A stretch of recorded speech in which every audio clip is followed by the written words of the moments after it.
Hello, j'espère que vous allez bien. Comme vous avez pu le voir dans le titre, aujourd'hui on va parler de ces titres que j'ai lus et achetés grâce ou à cause des réseaux sociaux.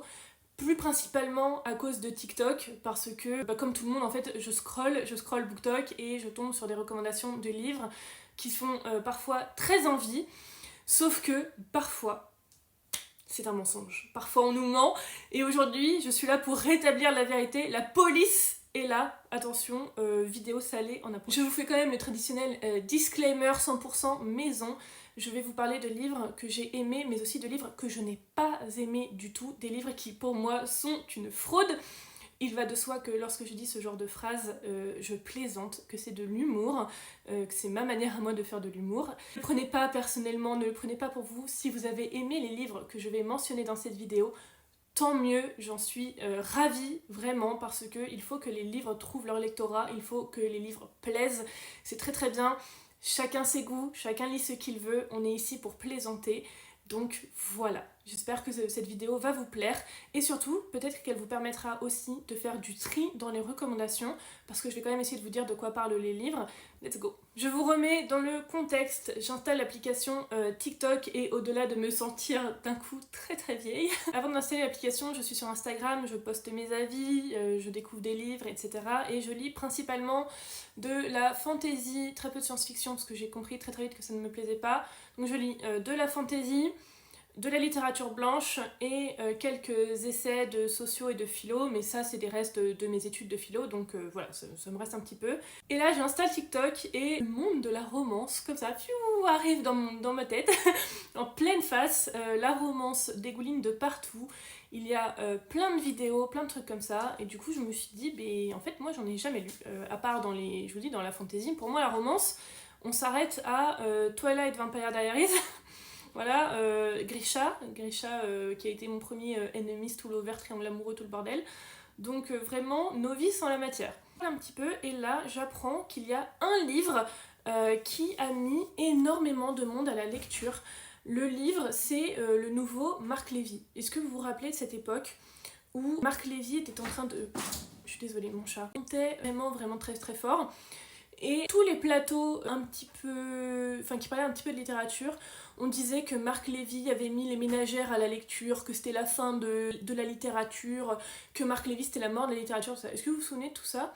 Et ben, même monter en puissance pour une autrice de romance qui met des milliers, peut-être même des millions de personnes à la lecture, vous avez peut-être reconnu, c'est Colleen Hoover, avec Jamais plus en français. Donc là moi j'ai la version en anglais, c'est It's End With Us. Ce livre-là met je ne sais pas combien de milliers de personnes à la lecture. Moi je découvre ça en librairie aussi. Énormément de gens nous le demandent, que ce soit des adultes, des jeunes adultes, des adolescentes, des jeunes filles très très jeunes. Bref, tout le monde veut le lire. Donc je le prends. Désolée si vous me voyez un petit peu baisser les yeux, c'est parce qu'en fait j'ai un carnet de notes. Quand je fais des vidéos comme ça où je vais parler de livres avec des points que j'ai pas aimés, j'aime préparer mon discours et préparer ce que je vais en dire pour être sûre de ne pas dire n'importe quoi et de ne pas me laisser emporter. Donc voilà, je vais essayer de baisser les yeux le moins possible, mais ça risque d'arriver un petit peu. Je lis ce livre et je pense qu'il m'a été très mal vendu. Parce qu'en fait, ce livre défile avec plein d'autres romances. Il est vraiment au milieu de la romance. Et ça, plus sa couverture rose, fleurie, un peu mignonne. Moi, je m'attendais à lire une romance. Alors, ce n'est pas que de la faute des réseaux et des influenceurs qui présentent ce livre-là. C'est en partie ma faute, parce que c'est à moi de lire les résumés des livres que j'achète. Mais c'est vrai que je trouve que la communication autour de ce livre est assez bizarre. C'est des personnes assez jeunes qui le lisent. Et je me suis dit, si c'est une romance... c'est pas si grave que ça en fait que ce soit des jeunes personnes, même s'il y a des scènes explicites, faut pas se mentir, nous quand on avait 15 ou 16 ans, on voyait des choses aussi, enfin voilà, on a tous été à ce moment-là, donc voilà, si c'est une romance, c'est pas trop grave. Je commence à le lire et alors mais une giga déception, c'est pas du tout une romance. Il y a de la romance, mais on parle surtout de thèmes très profonds. On parle de violence conjugale, on parle de manipulation, on parle de problèmes de couple, vraiment des choses, d'actes manqués, vraiment des choses qui sont très adultes, personnelles, très intimes. Et la romance, il y en a un peu, mais bon, c'est du second plan, et en plus, ça se passe pas très bien. Donc vraiment, moi, déjà, je tombe de très haut. Et après, je commence à me poser d'autres questions, mais d'ordre éthique, mais là c'est un autre débat. Mais bref, du coup, en tant que lectrice, moi déjà, j'ai pas le bon livre dans les mains, je me suis trompée sur la marchandise. On m'a trompée parce que la communication du livre, il n'y a pas de trigger warning, il n'y a aucune alerte sur ce qu'on peut trouver dedans de la part des personnes qui parlent de ce livre. Et moi, comme une patate, j'ai pas lu le résumé, donc je me suis fait eu, quoi. Mais au-delà de ça, est-ce que l'histoire est bien? Eh ben, pas pour moi. Moi, ça l'a pas trop fait. Je vous avoue que j'ai été assez hermétique au personnage, à l'histoire en elle-même, à ce qui se passait. Je sais que c'est un gros coup de cœur pour beaucoup de personnes. Moi, je suis désolée. Je pense que j'ai été bloquée par le fait que c'est pas ce que j'en attendais. Je suis presque indifférente face à ce livre. Vraiment, vous savez, il m'est passé comme ça. Et en plus de ça, j'en ai discuté un petit peu avec Camille avant de faire cette vidéo. On est tombé assez d'accord sur le fait que dans plusieurs de ses romans, celui-ci est Too Late, un autre livre qu'elle a écrit, Camille a lu mais pas moi, dans Too Late aussi, elle banalise en fait les comportements toxiques et violents de certains hommes dans ses livres. Du coup ça passe pas du tout en fait. Justifie presque par une enfance, une pseudo-enfance nulle, ratée, triste. On a tous des problèmes, hein, et on frappe pas les gens pour ça, donc vraiment, j'ai pas aimé du tout. Ça, c'est passé vraiment très très loin. Du coup, première approche avec TikTok, pas bonne du tout. Je me rends compte que, ouais, là, j'ai eu un fail. Mais je m'accroche et je me dis que si je veux lire du Colleen Hoover, il faut que j'en teste un autre. Du coup, pour essayer de me réconcilier avec Colleen Hoover, je lis Verity. Et là, c'est vraiment la très très bonne surprise. Je savais dans quoi je m'engageais, parce que cette fois, j'ai regardé ce que je lisais. Et pas du tout dans une romance. Alors, comme dans tous les livres de Colleen Hoover, il y a un petit fond de romance, mais c'est pas ça qui nous intéresse. On est dans un thriller psychologique, malsain, malaisant, angoissant, dérangeant, absolument sublime. En plus, je trouve que c'est très très bien écrit. Donc vraiment, je me réconcilie avec Colleen Hoover avec ce livre. En fait, dans ce livre, on va suivre Lowen, qui est autrice, et elle se fait aborder par un homme qui lui demande un coup de main pour finir les manuscrits de sa femme. Sa femme, c'est Verity, et elle a eu un terrible accident qui fait qu'elle est tétraplégique. Elle est peut-être même en état végétatif, je ne sais plus, je crois que c'est le second. Et donc Verity, elle par contre, est une autrice de best-seller, autrice à succès, et Lowen va donc accepter cette mission et écrire les livres, enfin terminer le livre de Verity. Pour ça, elle va aller dans la belle maison de Jérémy et Verity et commencer à travailler. Et là on se dit, oh, une petite romance se dessine entre Lowen et Jérémy, il est encore marié, romance entre Lowen et Jérémy, proximité forcée, tout ça, mais c'est pas ce qui nous intéresse. En fait, ce qui est trop bien, c'est que Lowen va découvrir dans le bureau de Verity un manuscrit secret qui est encore à l'état de brouillon. Une espèce d'autobiographie absolument effrayante dans lequel Verity raconte sa vie, et elle raconte à quel point elle aime son mari, mais de manière passionnelle. Vous savez, cette passion qui vous déchire, cette passion malsaine qui vire à l'obsession. C'est aussi l'histoire d'une femme qui a eu des enfants alors qu'elle n'en voulait pas et qui va peut-être tout faire pour se débarrasser d'eux. C'est terrible, vraiment. Ce livre a une liste de trigger warning long comme le bras, je vous la mettrai en barre d'infos bien sûr. Attention avec ce livre, il est excellent, il est magnifique, la fin vous retourne le cerveau, mais c'est pas à mettre entre toutes les mains. Donc voilà, Colleen Hoover, est-ce que je recommande, est-ce que je recommande pas, est-ce que je suis déçue, est-ce que je suis contente? Bah écoutez, c'est un bilan très serré. Ça, je suis très déçue de l'avoir acheté. Je pense le donner parce que je sais à qui il fera plaisir, donc il n'y a pas de souci, je vais le donner. Celui-ci, c'est une de mes meilleures lectures de 2023. Je recommande pas spécialement Colleen Hoover parce que je pense qu'il y a mieux, voilà, ça peut être intéressant, mais si vous aimez en toute romance avec des choses psychologiques, du drama, etc., ça peut peut-être vous plaire. Bon, moi je sais que je ne lirai pas d'autres livres de cette autrice-là, je suis très contente de terminer avec Verity. Donc je continue quand même à scroller discretos, et là je tombe sur ceci. Alors je vais essayer de pas le refléter dans la lumière, donc je tombe sur plein de recos de Ali Hazelwood, Love Hypothesis. Je connais pas du tout, mais en vue de la couverture et de ce que les gens disent, globalement il y a des petits cœurs partout, des oh my god it's so cute de partout. Je me dis bon, ça peut peut-être me plaire, c'est cute, c'est mignon, c'est le genre de truc qui m'intéresse, donc let's go. Et là, mais alors, je suis tellement contente parce que je pense que vous le savez déjà, mais c'est le coup de cœur. Ali Hazelwood et moi, c'est le grand amour. Bon, amour à sens unique, hein, parce que Ali, c'est pas que j'existe, malheureusement, mais, mais vraiment, c'est le coup de cœur pour cette histoire-là. On l'avait lu en VO avec les copines sur le Discord à l'époque, et vraiment, c'était génial, quoi. On lit celui-ci, et après on lit ça, et les deux sont très très bien. Je vais pas vous pitcher les livres parce que on parle très souvent d'Ali Hazelwood, c'est très connu, il y a beaucoup de titres en plus qui commencent à être traduits. Je vais au moins vous parler des tropes et un petit peu quels sont les thèmes et l'ambiance générale. On est très souvent dans de la romance adulte avec des scènes explicites.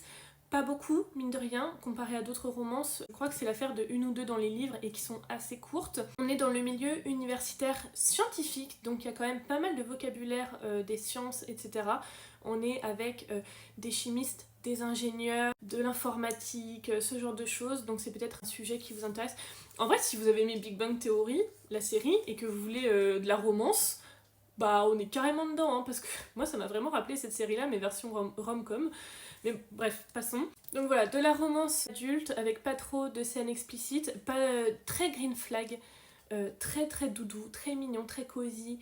Franchement, ces romances-là, elles vous réchauffent le cœur. C'est un moment doux et mignon sous le plaid avec un café, c'est parfait. Moi je lis ça et TikTok gagne ma confiance. En fait, je me dis ok, c'est bon, on peut trouver des pépites grâce à ce site.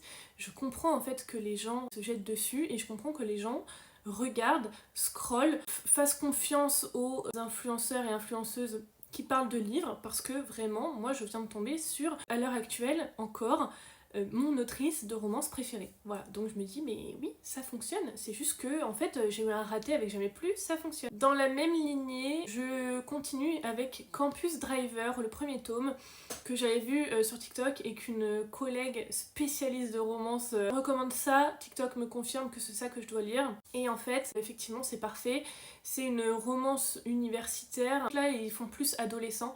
Avec Ali Hazelwood, ça fait plus adulte. Là, on est plutôt dans le côté vraiment étudiant. C'est très mignon, c'est très doux. Encore une fois, ça se lit tout seul. C'est vraiment très très bien. Et en fait, pour moi, c'est vraiment la bonne surprise. En fait, c'est C.S. Quill. C'est elle la bonne surprise. Mais la révélation, c'était trop bien. C'était super bien. Et en plus, c'est bien écrit. C'est simple, c'est efficace. C'est joli. Vous savez, c'est pas la plume du siècle avec des métaphores, des machins. C'est juste joli. Il n'y a pas besoin de plus en fait. C'est très bien fait. Et en plus de ça, C.S. Quill traite dans ses romances de sujets un petit peu délicats parfois, pas aussi psychologiques et profonds qu'Olin Hoover, mais il y a quand même des choses qui sont abordées. C'est le cas dans le premier pour les problèmes familiaux, le problème de l'acceptation de soi, de l'acceptation du rejet, comment remonter la pente quand on se fait rejeter. C'est des choses qu'en fait on peut tous vivre, donc ça nous parle. Et c'est très bien traité. Et du coup, moi je continue avec le 2. Et le 2 est dans la même lignée. Toujours très très bien, et en plus on nous parle de harcèlement, on dénonce le harcèlement. Vous savez, c'est pas une campagne contre le harcèlement, c'est parfois tu peux être un harceleur même sans t'en rendre compte, donc rends-toi en compte et arrête de faire chier. Très bien, très très bien, vraiment, si vous cherchez quelque chose pour commencer la romance contemporaine, Campus Driver, c'est excellent. Et donc je nage dans le monde de la romance, mais comme un poisson dans l'eau, tout va bien, la vie est belle, je scrolle, je note plein de titres et tout. Et il y a un titre qui revient souvent, qui a l'air d'être un thriller psychologique, un peu comme Verity de Colin Hoover et tout. Je me dis, waouh, ça a l'air vraiment bien. Sur TikTok, tout le monde dit que c'est absolument incroyable. Et en plus, on le reçoit en service presse au magasin. Je me dis, chouette, celui-là, il est pour moi. Et ce livre, c'est Plonge avec moi. Je vais passer très très vite la question de la dark romance, parce que c'est pas le débat que j'ai envie d'avoir dans cette vidéo. Juste, s'il y a un truc que j'ai compris avec TikTok, c'est que la dark romance, c'est pas fait pour moi. Mais alors pas du tout. En fait, Plonge avec moi, c'est l'histoire d'une jeune fille qui doit faire un stage ou une alternance, je sais pas quoi.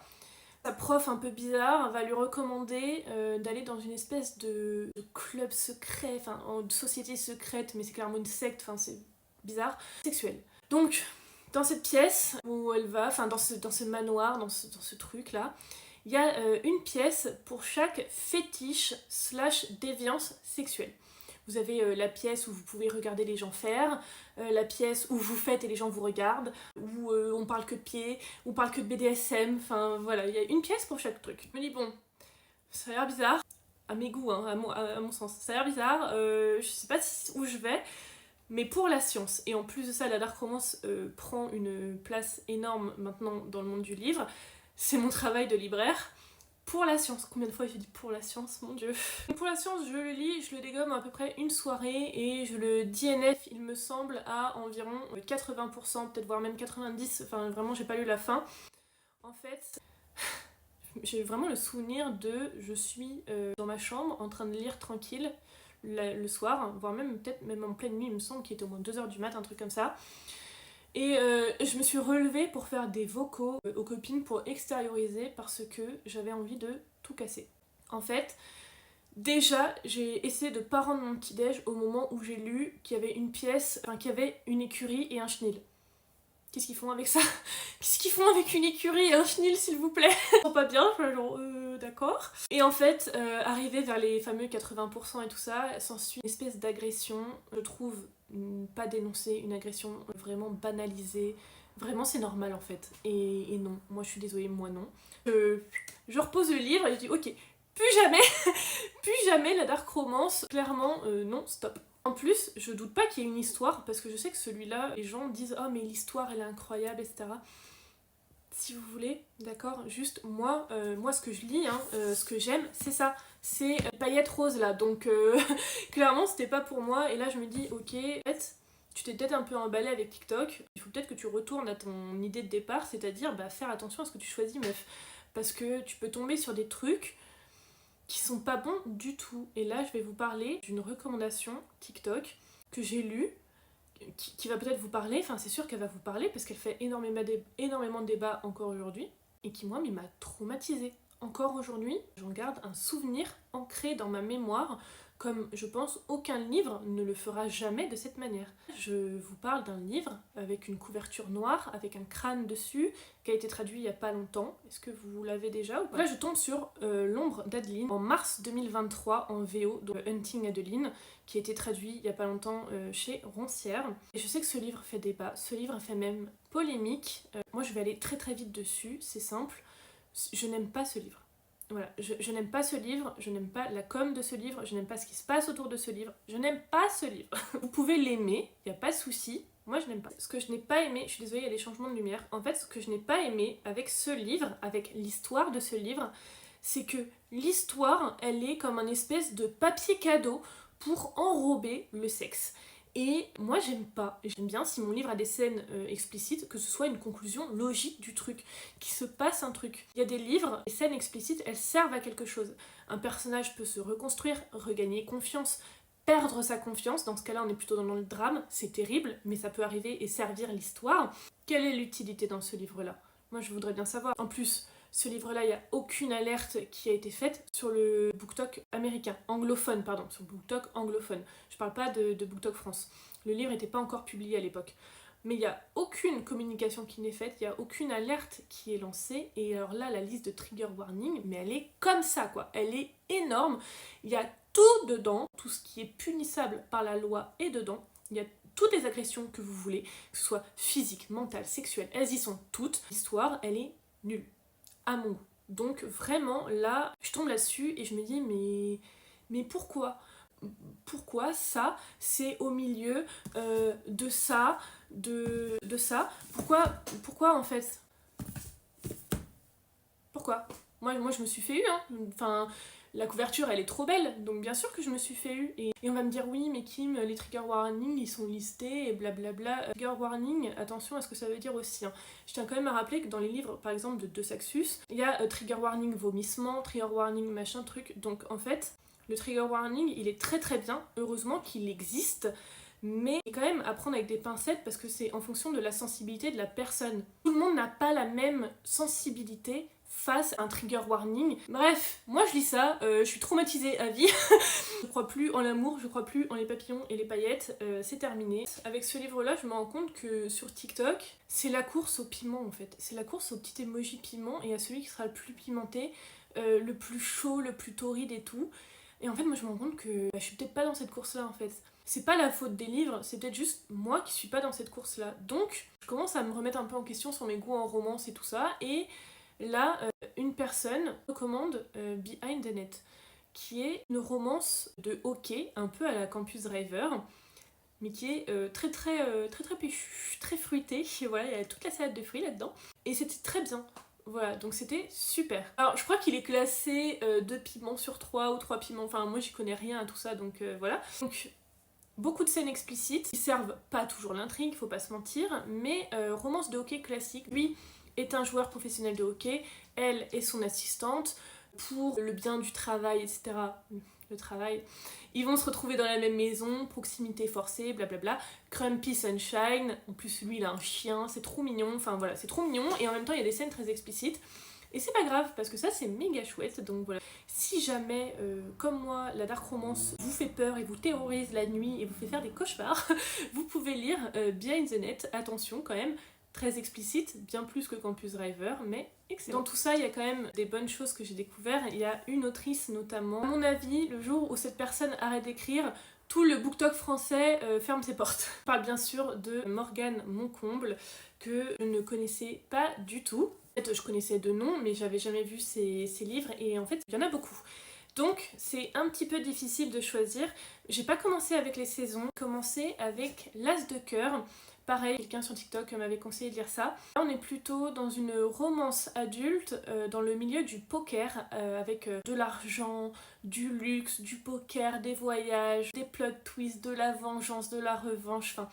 C'est très très bien, c'est digne d'un excellent film d'action en fait. J'ai bien aimé, c'était pas un coup de cœur monumental comme ça l'est pour certaines personnes, mais j'ai vraiment bien aimé, c'était chouette. En fait, j'avais vu venir le plot twist, ça m'arrive pas souvent pourtant, mais voilà, celui-là je l'avais vu venir. Je pense que c'est pour ça que c'était un petit peu en dessous du reste, mais vraiment très très bien. Après, je continue avec les saisons. Donc, un automne pour te pardonner et un hiver pour te résister. Là, mais trop bien. Alors, ces livres-là, c'est annoncé comme étant une série, mais en fait, vous pouvez les lire indépendamment les uns des autres. Enfin, un couple par tome et un début et une fin pour chaque livre. Il y a juste des petits clins d'œil entre les livres. Le premier, pour moi, a été le plus intéressant des deux. C'est celui qui m'a le plus plu. On est dans une romance et dans une enquête. En fait, notre personnage principal, qui est Lou, trop mignon, mais qui est Lou, va être accusé à tort du meurtre de son meilleur ami. Camélia va essayer de le tirer de là.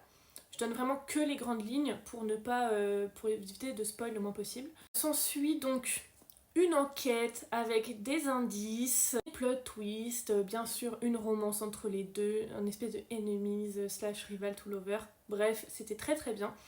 Je fais une petite parenthèse d'ailleurs. Je sais que Lucie a pas trop aimé ce livre-là. Elle a fait une vidéo dessus dans laquelle elle mentionne ce livre-là. Il n'y a pas si longtemps que ça. Et j'ai trouvé ça vraiment chouette. Je vais vous mettre sa vidéo en lien en barre d'infos parce que moi je l'ai adoré. Et elle a vraiment pas aimé du tout. Je crois qu'elle l'a DNF, je suis même pas sûre, mais elle a vraiment pas aimé du tout. Et ses arguments sont très cool. Et comme j'aime bien avoir des points de vue différents et j'aime bien le débat, bah comme ça vous aurez les deux points de vue. Vous aurez le mien qui a vraiment, enfin, où j'ai vraiment adoré, et de disponible si vous voulez vous aurez le sien, et comme ça vous pourrez vous faire peut-être un avis un peu plus construit. Et voilà, moi j'ai trouvé que le duo Lou et Camélia était vachement mignon, vachement choupi. Je trouvais que l'enquête avançait bien. Voilà, les petits indices ils étaient mignons, c'est vraiment un espèce de jeu de piste et vraiment c'est chouette. Alors par contre faut faire attention, il est annoncé comme étant du Dark Academia. Non, c'est pas parce qu'on est à Édimbourg et que des petites feuilles par terre avec de la pluie que c'est de la Dark Academia. Peut-être que le cadre fait penser à de la Dark Academia, ça n'en est pas. C'est une romance psychologique avec une enquête. Rien à voir avec du Dark Academia. Et le tome 2 est un peu plus classique. Là on est vraiment sur full romance, il n'y a que ça. Romance dans le milieu du patinage artistique entre deux rivaux qui vont devoir collaborer pour les championnats du monde. Très intéressant, très mignon. Très très chouette, franchement, le lire en hiver, bah, c'était parfait, c'était très très bien, l'ambiance a super bien fonctionné. C'est plus mignon, romantique, blablabla que ça, mais ça fait très bien l'affaire. Je pense moi que j'ai assez avec ces deux-là, je suis pas sûre de lire un printemps pour te succomber. Pour l'instant il me fait pas trop envie, j'ai encore le temps. Je vous avoue que les thèmes abordés là-dedans étaient bien plus intéressants pour moi que ce qui m'est annoncé avec le 3. Je sais que le 3 tout le monde l'a adoré, que vraiment apparemment la saga est constante, mais bon pour l'instant je suis bien comme ça. En fait, parler de Un automne pour te pardonner, ça me fait penser que depuis le début je vous parle de romance, je ne vous ai même pas parlé du livre qui a motivé cette vidéo, de la plus grosse arnaque que j'ai subie à cause de TikTok. Et là vraiment, là c'est la guerre. Il n'y a pas que de la romance qui est conseillée sur TikTok, c'est le genre qui prédomine sur la plateforme, mais vous avez aussi des recommandations de fantasy. Souvent c'est les livres de Sarah Gemas, Le Prince Cruel, ces trucs-là. Et vous avez un livre qui revient quand même très souvent, qui est sorti en collector là en début de mois, c'est Inheritance Game. Je disais avant de me faire agresser par un petit chat, ce livre est partout, donc je suis méga curieuse. Et je me lance dans la lecture de ce premier tome.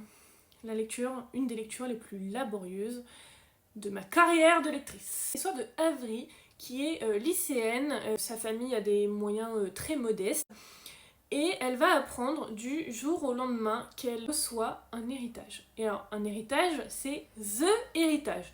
Moult sous de la part d'un homme qui vient de décéder, qu'elle ne connaît pas, un vieil homme, mais qui est quand même très connu, ça a l'air d'être une grande personnalité dans l'histoire. Enfin, voilà, elle reçoit cet héritage.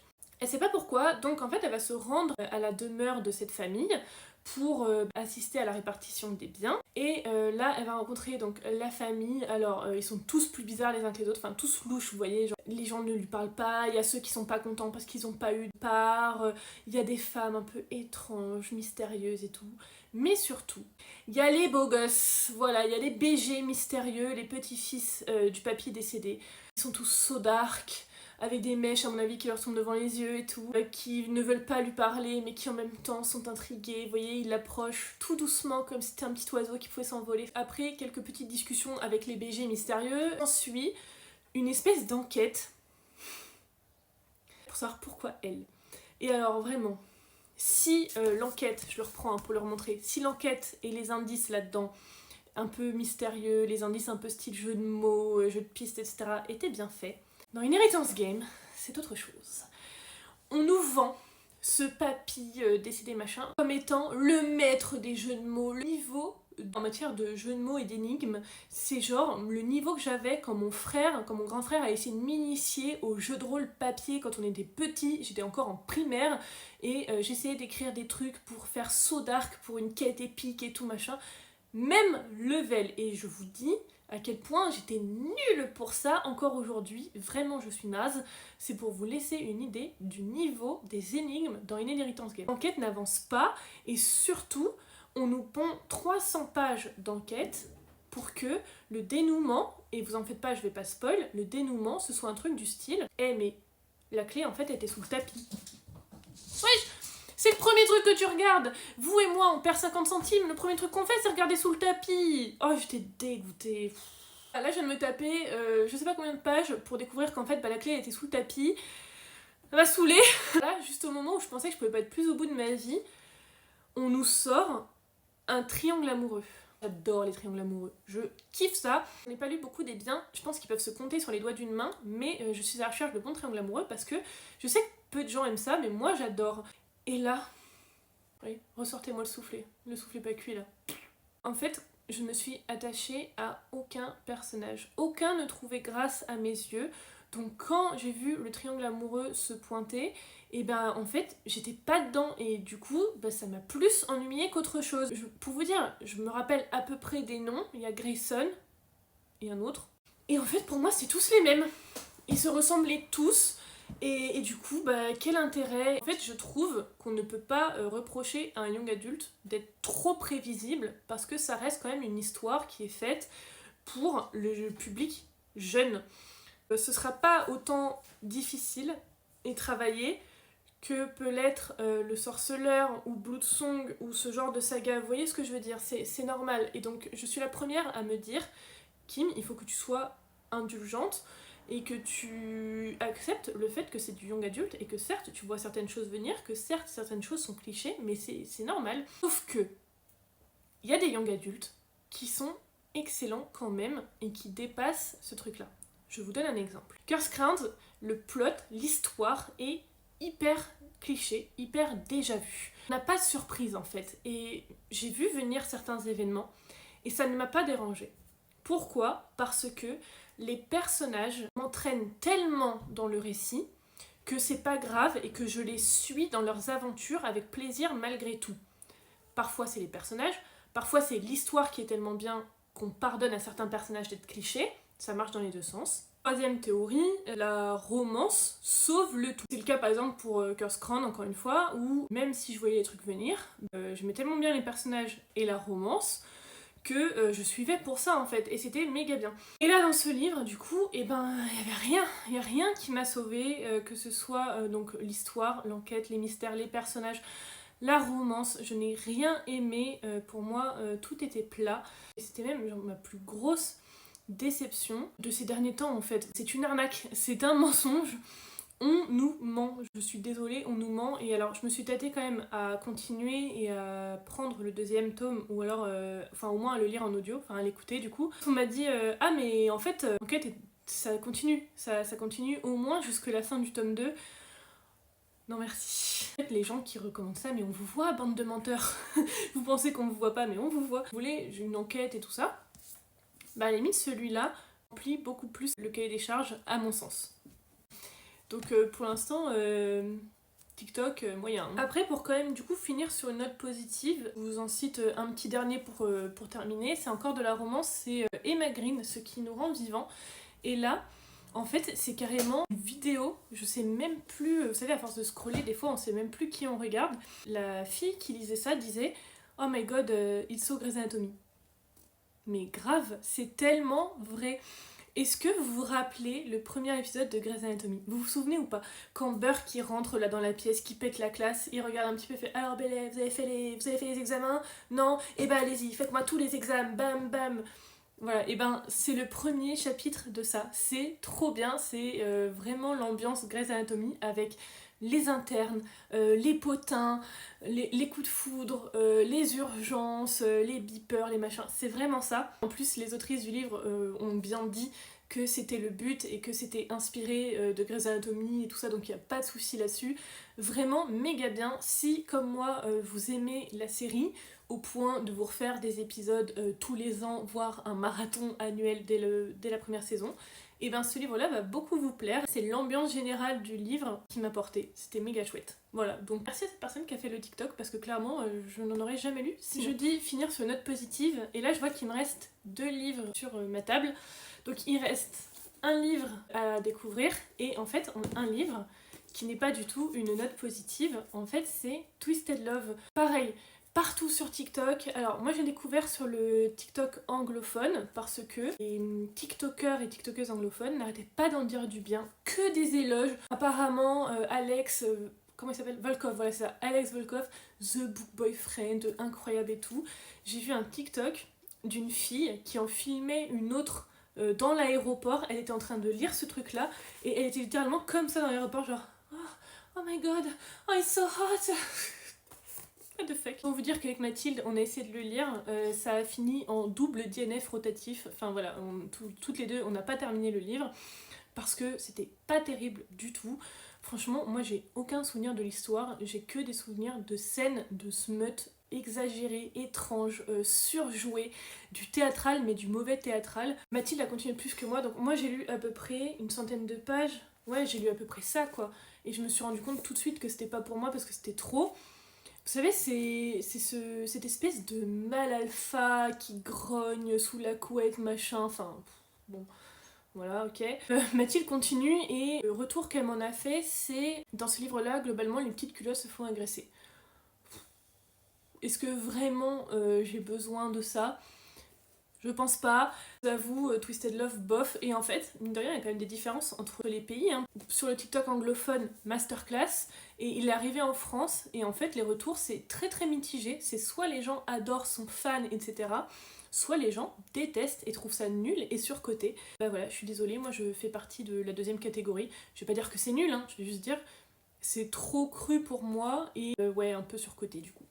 Tant pis. Le livre qui me reste encore à découvrir, c'est le dernier que j'ai acheté à cause de TikTok, du coup c'est encore une romance, c'est The Fine Print de Lauren Asher. De ce que j'ai vu, Lauren Asher est une autrice renommée qui est experte du genre. Je trouvais que la couverture était stylée et en plus je crois qu'il est traduit chez BMR, petit doute, je vous confirmerai ça. Moi j'ai la version anglaise et en fait c'est un trope de romance que je connais pas, c'est billionnaire, billionary romance, je sais pas quoi. Donc lui a plein d'argent, elle plus modeste, je sais pas si l'inverse existe, mais en gros voilà c'est le thème de ça. Je crois que c'est dans un parc d'attractions et tout, enfin je trouvais que le décor avait l'air sympa. On l'a pas encore lu, en fait ça nous sert à faire des pauses entre des grosses sessions de fantasy, donc je pense qu'on va pas tarder à le lire puisqu'on l'a. Voilà, je vous en ferai un retour dès que je peux, mais il reste ça.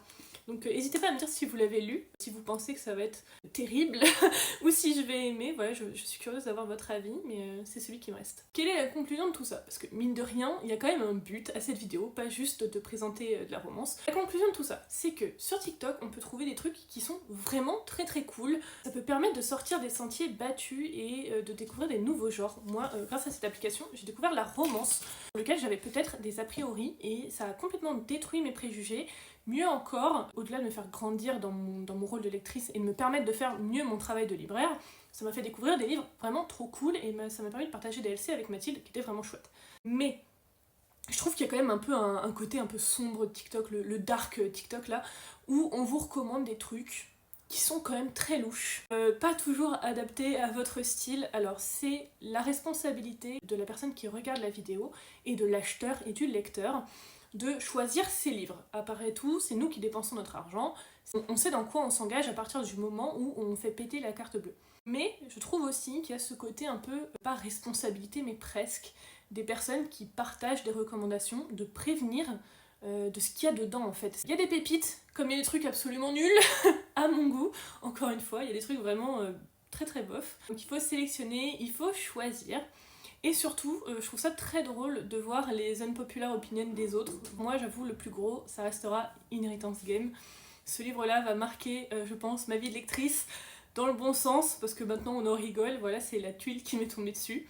Je suis curieuse de savoir quels sont les vôtres, bien sûr, parce qu'on est tous très influençables et on est tous pleins de regrets. Là, ça, j'espère que la vidéo vous a plu, qu'elle vous aura un petit peu fait rire, qu'elle vous aura permis de découvrir des titres ou alors de faire du tri dans votre wishlist. On se retrouve dimanche pour la prochaine vidéo. Merci encore de m'avoir écouté et je vous dis à très bientôt. Bye!